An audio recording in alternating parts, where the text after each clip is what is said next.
그리스도인은 하나님의 자녀로서 새로운 관계 속에서 새로운 모습의 삶을 사는 사람들을 크리스찬이다, 성도다라고 지칭하는데요.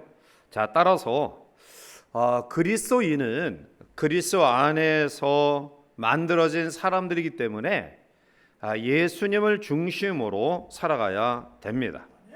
자, 그러면 주님 중심으로 살아가는 그리스도의 삶이 어떠한 모습인가를 보여주는 말씀이 바로 오늘 골로새서 3장 18절부터 4장 1절까지 말씀인데요. 사도 바울은 이 말씀 가운데서 세 가지 인간의 관계를 통해 그리스도인의 삶의 모습을 설명하는데, 그 세 가지 기본적인 인간관계는 첫 번째는 부부간의 관계, 그리고 두 번째는 부모와 자식 간의 관계, 그리고 4장 1절에 세 번째는 사회생활하면서 주인과 종의 관계를 이야기합니다. 자, 그런데 사도 바울이 이 세 가지 관계에 대하여 말씀하는 내용은 사실 예수 그리스도 이전의 사회 질서에 아주 근본적인 변화를 가져오는 획기적인 말씀입니다. 모든 정권을 쥐고 복종을 받아야 되는 남편, 부모, 주인들에 대한 명령이 혁명적이다라고 이야기할 수 있는데요. 자, 사도 바울은 따라서 오늘 본문의 말씀 가운데서 아내와 자녀와 종들보다는 남편과 부모와 주인에 대한 명령이 획기적이에요. 자, 특별히 오늘 본문의 말씀은 이 세 가지 기본적 인간관계 가운데 두 번째 관계인 부모와 자녀의 관계입니다. 자, 부모와 자녀의 관계 속에서 오늘 본문은 이 부모가 자녀를 대하는 자세, 태도에 대해서 이야기하고 있습니다. 여기서 우리가 주의해야 될 점은 부모 자식 간의 관계는 일반적인 관계가 아니다. 즉 자녀들도 하나님의 형상대로 지음받은 고귀하고 독특한 존재다라는 사실이죠. 즉 부모 마음대로 할 수 있는 소유물이 아니다라는 것입니다. 단지 자녀는 부모를 통해서 하나님께서 양육하도록 위탁받은 존재뿐이라는 거죠. 그래서 하나님의 뜻대로 자녀를 양육함이 필요하다라는 것입니다. 바울은 자녀에 대한 부모의 권리보다는 책임을 강조하고 있습니다. 옛날에 아이들을 아주 업신여기는 마을이 있었어요. 어른들은 아이들은 자신들의 일에 방해만 된다, 아무런 쓸모없다, 소용없다, 이러한 마음을 가지고 성가신 존재로만 취급했어요. 이 소식을 들은 임금이 어느 날 그 마을을 방문해서 사람들에게 이런 말을 했습니다. 이 마을 어린이들 가운데에 내 자식이 있다. 내가 너희들 몰래 아무도 모르게 이곳에 태어나서 자라게 하고 있다. 자, 내가 먼 날 다시 마을에 올 테니 그때까지 내 아이를 여러분들이 잘 맡아 키워달라. 이런 이야기를 했어요. 자, 그때부터 마을 주민들에게는 고민이 생겼어요. 누가 임금의 아이인지 알 수가 없는 거예요. 혹시 내가 저 아이를 함부로 대했다가 임금의 아이를 그렇게 대하면 나중에 불호령이 떨어질 테니 그때부터 사람들이 생각과 또 행동을 조심하게 해요. 그래서 어떤 아이들이 임금의 아이인지 모르니까 아이들을 다 홀대하지 않게 대해요. 먼 날 임금이 이 마을에 와서 달라진 모습을 보고 매우 흐뭇해요. 그때 그 지역의 할머니 한 분이 임금님께, 자, 임금님, 이제 우리 마을에 누가 임금의 자녀였는지 가르쳐 주세요 라고 말했더니 임금이 이야기합니다.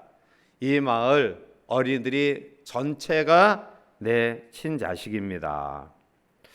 여러분들이 양육하는 자녀들은 하나님의 자녀들, 만왕의 왕이신 하나님의 자녀들이에요. 우리가 이러한 마음을 가지고 우리의 자녀를 양육해야 돼요. 이 세상에서 최고의 성공은 자녀 교육의 성공이에요. 자녀를 바르게 믿음으로 잘 양육해서 하나님 보시기에 합당한 신앙으로 세워지는 것만큼 복되고 의미 있는 그러한 삶이 없다라는 거예요. 자, 따라서 오늘 두 번째 관계인 부모와 자녀의 관계 속에서 부모는 자녀에 대하여 어떻게 양육해야 될 것인가, 우리가 같이 한번 살펴보고자 하는데요. 첫 번째로는 자녀를 노엽게 하지 말아야 돼요. 자, 21절 말씀을 우리 함께 보겠습니다. 아비들아 너희 자녀를 낙심할까 함이라. 아멘. 좀 이해가 되어지지 아니하는 그런 부분들이 있을 거예요. 어른들을 노엽게 하지 말라, 그것은 충분히 이해가 되는데 나이 어린 아이들을 노엽게 하지 마라. 자, 이것이 어떤 의미일까요? 이 노엽게 하지 말라는 헬라어 원의 의미는 화나게 하다, 분노하게 하다라는 뜻이에요. 즉 자녀를 분노케 하는 말이나 행동을 피하라라는 거예요.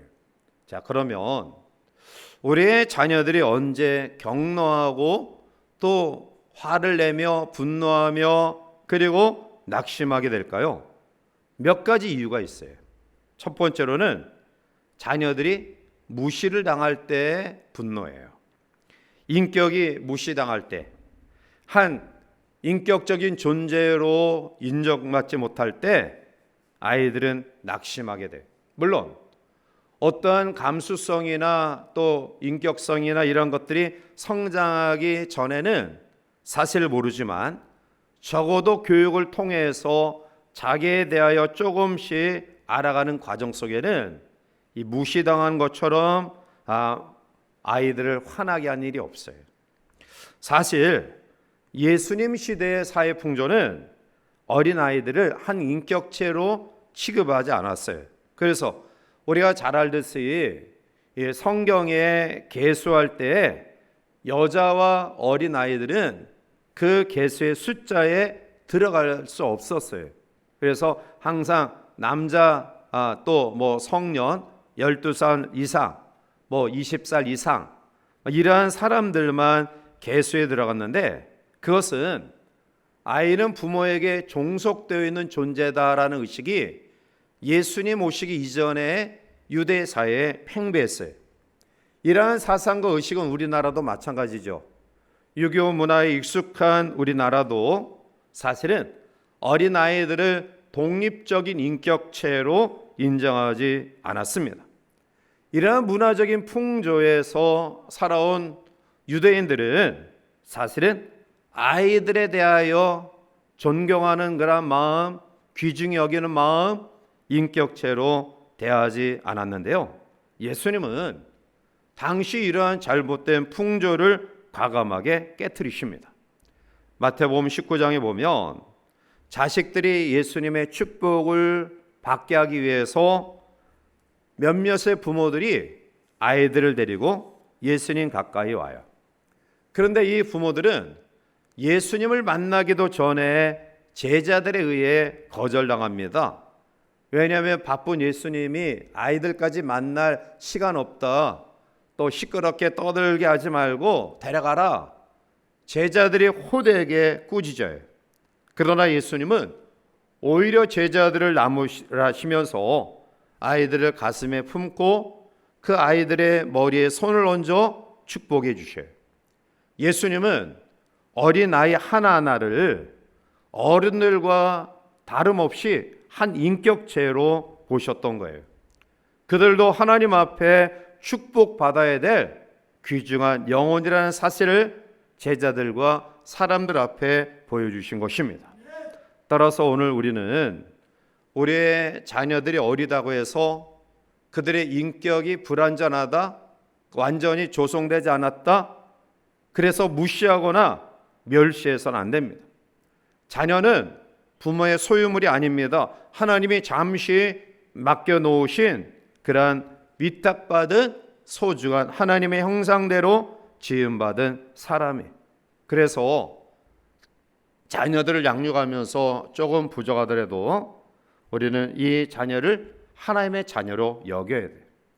오늘 우리들 자녀 가운데에 또 어떠한 단점과 장애를 가진 정말 안타까운 그러한 자녀들도 우리 성도의 가정 가운데 있어요. 자, 그러나 이러한 단점과 장애를 가진 이 어린 아이들도, 자녀들도 긍휼히 여겨라. 그들의 생명을 존중히 여기며 사랑하라 라는 의미를 우리들이 꼭 기억해야 돼요. 마태복음 18장 3절에 보면 이르시되 진실로 너에게 이르노니 너희가 돌이켜 어린 아이들과 같이 되지 아니하면 결단코 천국에 들어가지 못하리라. 어린 아이들과 같이 되지 아니하면 그것은 자녀들에게 배울 것이 있다라는 거예요. 적어도 자녀들이 가진 이러한 모습을 가지지 아니할 때 너희들은 천국에 들어갈 수 없다라는 어린 아이들의 순수하고 또 무조건 부모님을 믿는 그러한 마음, 이러한 하나님을 향한 순수하고 성실하고 그리고 절대적으로 하나님 말씀에 신뢰하는 믿음, 이러한 마음들을 갖지 아니하면 천국에 들어갈 수 없다. 어린아이들을 통해 우리가 분명히 배우고 본받을 점이 있다라는 거예요. 예전에 신방을 할 때 보면 집 청소 잘 해놓고 그리고 아이들은 용돈 줘서 나가 놀으라고 그래요. 시끄러울까 봐. 근데 그건 성경적인 그런 모습이 아니에요. 아이들도 알아들을 만한 그러한 연령대라 한다면 같이 예배 자리에 동참시키는 게 옳아요. 그냥 예배 방해되니까 용돈 줘서 나가서 뭐 사 먹고 놀아. 그리고 예배 끝나면 들어와. 이건 아니에요. 아이들을 통해서 하나님의 말씀을 귀중히 여기는 그러한 양육과 교훈이 반드시 우리 가운데 있어야 된다. 마태복음 18장 5절에도 또 누구든지 내 이름으로 이런 어린 아이 하나를 영접하면 곧 나를 영접함이니라고 말합니다. 즉 어린 아이를 영접하는 것이 예수님을 영접하는 행위와 견주어서 손색이 없다. 그것은 존중히 여겨라라는 거예요. 자, 두 번째로 아이들을 분노케 할 때가 언제 하냐면 반대로 무관심할 때. 아이들이 삶의 중요한 관심사가 되지 못하고 관심사에서 밀려나는 것. 그래서 아이들과 함께하는 시간을 충분히 갖지 못하고 돈을 줘서 다른 사람에게 맡기고 방임해 버리는 것. 간섭하지 않는 것이 자녀를 위한 것인 것 같지만 그러나 이것은 아이들 마음속에 부모님과 높은 담을 쌓게 하는 거예요. 어떤 부모는 자녀를 사랑한다고 말은 하지만 행동으로는 무관심해요. 자, 꼭 기억하십시오. 자녀들과 함께하는 시간만큼 여러분들의 노년의 때에 자녀들이 여러분들과 함께 해줍니다. 사랑은 관심이에요. 자녀들에게 관심을 두고 함께하는 시간만큼 소중한 것 없습니다. 어떠한 물질로 아이들의 관심을 사기보다 시간과 마음으로 함께하는 것만큼 더 중요한 관심의 표현은 없다. 따라서 관심을 갖고 아이들을 대하는 이 마음은 어떠한 세상적인 배경들을 갖추게 하는 것보다 훨씬 소중하다라는 거예요. 세 번째로는 지나친 간섭과 요구를 하면 아이들이 경노해요. 일반적으로 부모들은 어떠한 마음을 가지냐면 자녀를 통해 대리 욕구를 충족시키고자 하는 마음을 가져요. 예전에 우리 부모님 세대는 사실은 많이 배우지 못한 시대 속에서 사셨어요. 또한 경제적으로도 많이 어려운 가운데 있었죠. 그래서 한이 맺힌 거예요. 배우지 못한 한, 또 가난한 한. 그래서 목숨 걸고 아이들을 지원하는데 내가 못 배웠으니까 너 가르쳐야 된다. 내가 어렵게 생활했기 때문에 너는 그렇게 살아서는 안 된다. 이런 마음을 가지고 사실은 강요해요. 물론 자녀들에 대해서 이러한 것은 대단히 올바른 그러한 마음, 부모가 가져야 될 태도라고 생각하지만, 그러나 중요한 것은 내가 못다 이룬 꿈을 자녀에게 이루도록 암암리에 압력을 두는 것, 지나친 간섭은 옳지 않다라는 것. 심리학자가 저항심이 강한 아이, 지나치게 소심한 성격의 아이, 이런 아이들을 연구 조사한 결과 결국 부모의 지나친 통제와 간섭 속에서 성장한 아이들이 아주 지나친 반항심을 갖거나 또 아니면 지나치게 소심한 성격을 갖는 사람으로 성장한다라고 이야기해요. 잠언 22장 6절을 보면 마땅히 행할 길을 아이에게 가르치라. 마땅히 행할 길이라는 의미는 아이의 개성과 성품에 맞는 길이에요. 따라서 적어도 사랑하는 부모님들, 또 요즘 부모님들은 아주 지혜로워요. 예전에는 자기 생각대로 되어지지 않으면 아주 강압적으로 아이들의 진로를 부모가 정해서 몰고 가는데 이제는 그럴 이유가 없어요. 아이들 굉장히 지혜로운 아이들이고요. 또 조금 성장하면 저들의 진로를 자기들이 스스로 잘 개척해놔. 부모들의 역할은, 어른들의 역할은 어긋나지 않도록 조금씩 봐주면서 격려하고 독려하고 또 공감하는 마음을 가질 뿐이지 이 길 아니면 안 돼, 이것은 안 돼요. 적어도 아이들의 진로 속에서 저들이 하고 싶은 거, 또 잘하는 그러한 분야, 이러한 부분들을 하나님의 뜻에 어긋나는 정상적인 그러한 직업과 삶의 모습이 아니지 아니하는 이상 우리는 내 욕심에 맞는 자녀로 양육해서는 안 돼요. 하나님이 주신 그러한 재능으로 맞는 아이로 양육해야 될 책임이 있다. 네 번째로, 아이들이 분노하는, 화나는 이유는 부모의 위선적인 태도예요. 이 말은 자녀에게 이렇게 하라고 가르치면서 본인들은 정작 그렇게 살지 않을 때 아이들의 마음속에 분노가 일어나요. 결국 힘도 없고 또 부모의 어떠한 강압적인 영향력에 어찌할 수 없을 때는 부모님의 양육의 태도와 그 교훈이 그대로 자녀들에게 주입되는 것처럼 보이지만 머리 큰, 즉 좀 성장해서 본인들이 판단하고 생각할 수 있는 그런 위치에 있다고 한다면 부모의 이중적인 삶의 태도는 아이들을 분노하게 만들어요. 참된 교육은 말에 있지 아니하고 삶에 있습니다. 자녀들이 성장하면서 적어도 부모가 정당하지 못하다라고 생각할 때는 마음에 화가 치올라요. 그래서 부모의 권위에 대해 반항하고 저항하게 돼요. 그래서 문제아는 없고 문제 부모가 있다. 이것은 정말 맞는 말 같아요.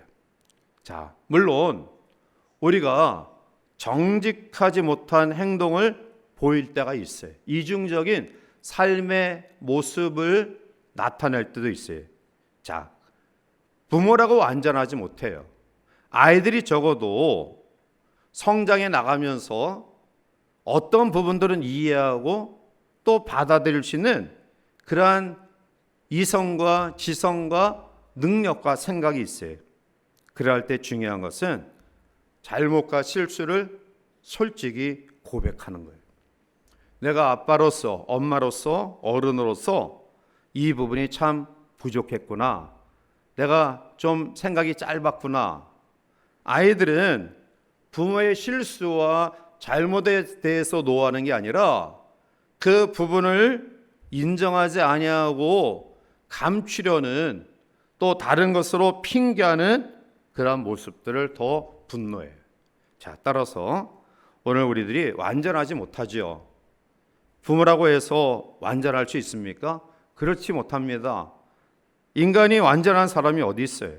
중요한 것은 실수와 잘못을 재빠르게 돌이킬 수 있는 그러한 고백과 인정이 필요하다라는 거예요.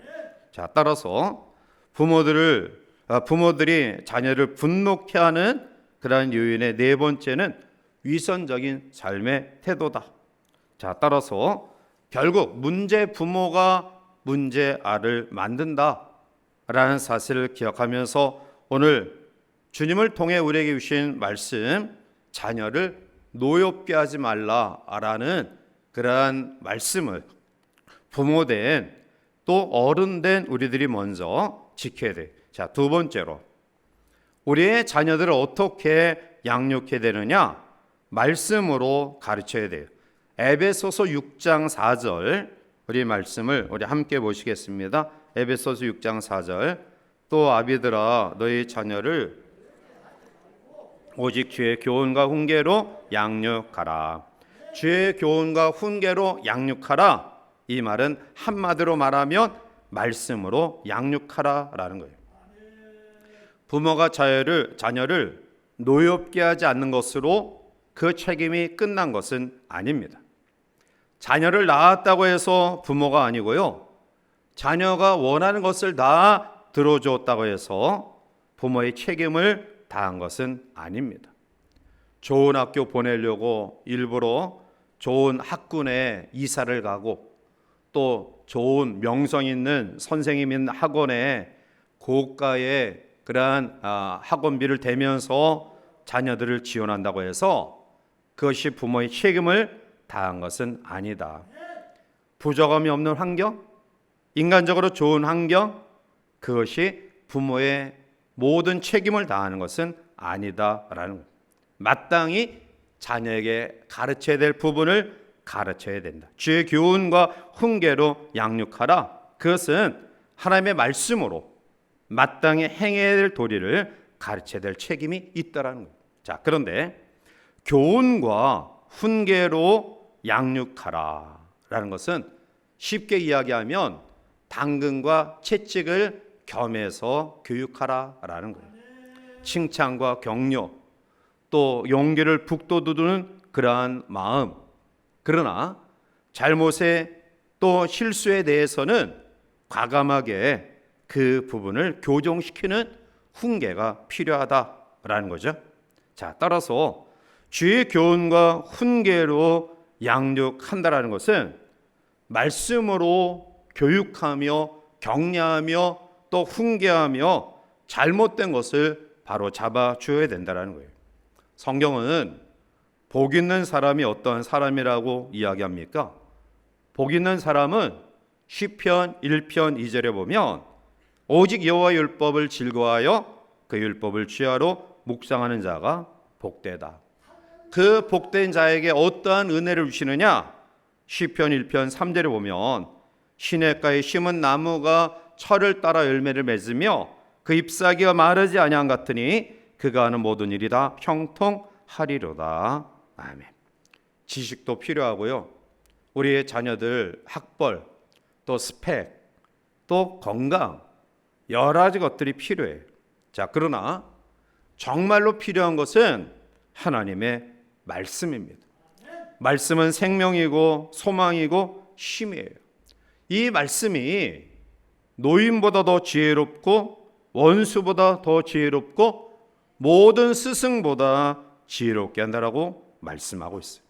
따라서 오늘 사랑하는 자녀들 양육함에 있어서 주의 교훈과 훈계, 격려와 위로와 또 같이 공감하는 공감대 형성과 더불어 훈계가 반드시 필요하다. 교육에는 균형이 필요해요. 또한 이 양면성이 잘 겸비될 때 우리의 자녀들이 올바르게 성장하는 거예요. 이제 저도 우리 두 딸을 다 출가시켰는데요. 사실 어려서부터 자녀를 양육하면서 저는 한 번도 아이들을 야단친 적이 없어요. 공부하라는 적도 없고요. 둘째, 한 번 제가 아이한테 늘 또 비난받는 거는 공부를 가르치다가 둘째가 정은이가 잘 이해를 하지 못해가지고 제가 이 검지 손가락으로 머리를 이마를 폭폭 찍으면서 야 그것도 못해 그것도 못해. 그게 유일하게 제가 아이들을 양육하면서 손해된 거예요. 근데 걔가 항상 나 어렸을 때 아빠가 이마 콕콕 찍었지. 그것도 못해 그것도 못해 하고 야단쳤지. 그렇게 이제 가끔가다 농담식으로 이야기하는데, 그런데 아이들이 믿음으로 잘 성장할 수 있었던 배경에는 저희 부부가 이 몫을 분담해서 양육을 했어요. 저는 아이들하고 같이 있는 시간이 별로 없으니까 퇴근 이후에 항상 같이 놀아주면서 또 격려하고 용기를 주고 사랑으로 보다듬고 하는데, 우리 집사람은 아주 냉정하게 아이들을 훈계했어요.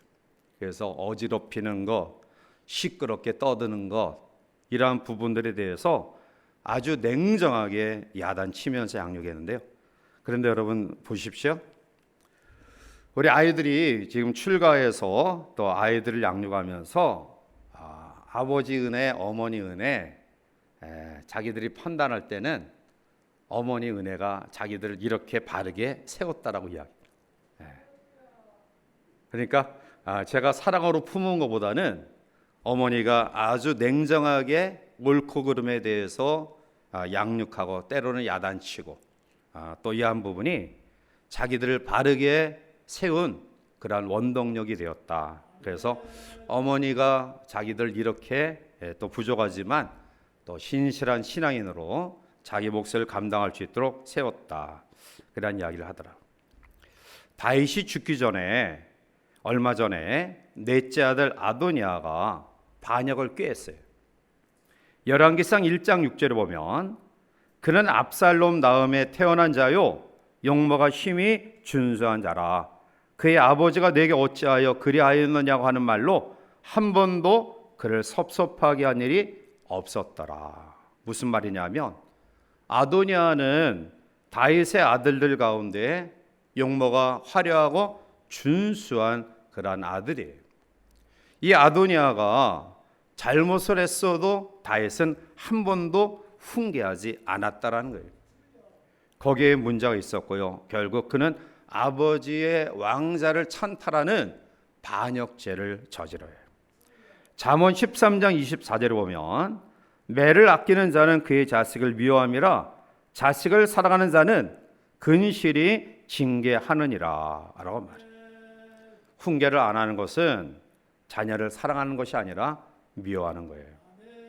가끔 가다 보면 아이들을 양육할 때 남편이 아이에게 훈계할 때 엄마가 가로막고 아이 편드는 사람이 있어요. 또 엄마가 아이를 야단칠 때 아빠가 가로막고 아이 편에 드는 사람이 있어요. 이거는 절대로 잘못된 양육 방법이에요. 저는 아이들 사랑하지만 집사람이 아이들을 호되게 훈계할 때 절대로 아이들 편에 서지 않았어요. 엄마가 그럴 만한 이유가 있지, 야단칠 만한 이유가 있지 라고 그 자리에서는 절대로 아이 편에 서지 않아요.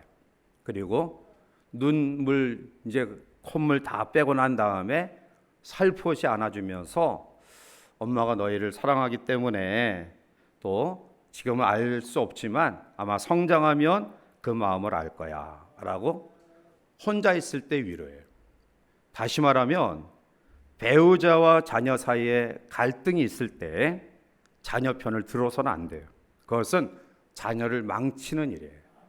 절대적으로 훈계하는 남편과 아내 입장에 서서 또 그것이 혹시 내 마음에 맞지 않아 또 거스른다 할지라도 적어도 침묵 정도로 그 속에서는 있어야 된다는 거예요.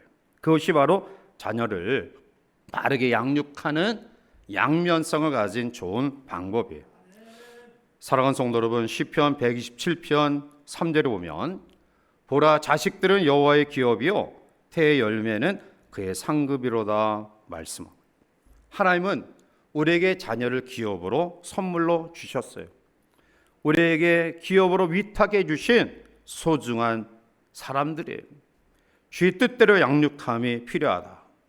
현대 교육은 철저히 기능인을 만드는 그러한 과정에 모든 목표를 두고 있어요. 인간화 교육, 특별히 믿음을 가진 신앙화 교육에 초점이 맞춰져 있지 않아요.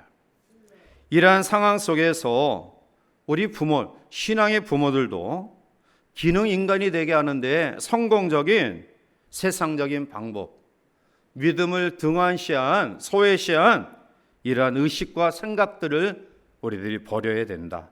그래야지만이 우리의 자녀들이 인격화된 신앙적인 삶으로 세워질 수 있고요, 이러한 사람들이 이 사회를 밝게 빛나게 하는 아름다운 역할을 감당할 수 있습니다. 아이와 여자를 계수에 넣지 않은, 천대시하는 예수님 시대에 주님을 통해 사다월이 권면한 아이를 노엽게 하지 말라. 그것은 어떤 정권을 가진 부모에게 있어서 충격적이고 혁명적인 이야기예요. 그러나 이것이 성경적인 우리의 자녀를 바르게 양육하는 비결이다. 따라서 두 가지 꼭 기억하시고요, 자녀를 노엽게 하지 말고 또 주의 교훈과 훈계로 잘 양육하는 믿음의 가정들, 또 우리 모든 후손들이 되어서 살아가는 가정들을 통해 아름다운 자녀들이 건강하게 성장하기를 바라고, 저들이 사회생활 가운데 거할 때에 이 사회를 밝히 빛나는 역할을 감당하는 자녀들로 세워가기를 주님의 이름으로 간절히 축원해 드립니다. 기도하시겠습니다. 사랑이 많으신 하나님, 기존 질서의 충격적인 부모, 그리고 주인, 상전, 남자가 변화되어야 될 모습들을 말씀하면서 오늘 부모가 어떠한 태도와 자세를 가지고 자녀를 양육해야 될 것인가를 깨닫게 하시니 감사합니다. 자녀는 우리의 대리 만족을 취하는 그러한 존재가 아닙니다.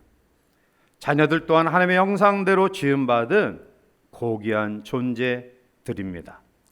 우리는 우리의 자녀들을 노엽게 하지 말고 주의 교훈과 훈계로 양육해서 건강하게 우리의 자녀들이 믿음의 가정에서 성장하게 되기를 원하고, 그러한 성장된 아이들이 부모를 공경하며 행복한 가정을 이루어 이 세상에 아름다운 빛을 발할 수 있는 믿음의 자녀들, 믿음의 부모들 될 수 있도록 인도하여 주시옵소서. 특별히 사순절 기간 가운데 다시 한번 말씀과 기도, 금식과 나눔을 통해 주님 묵상하며 주님 닮아가는 귀한 기회가 될 수 있도록 축복하여 주시옵소서. 주의 은혜가 모두에게 영원히 함께하길 원하옵고 예수님의 이름으로 감사하며 간절히 기도하옵나이다. 아멘.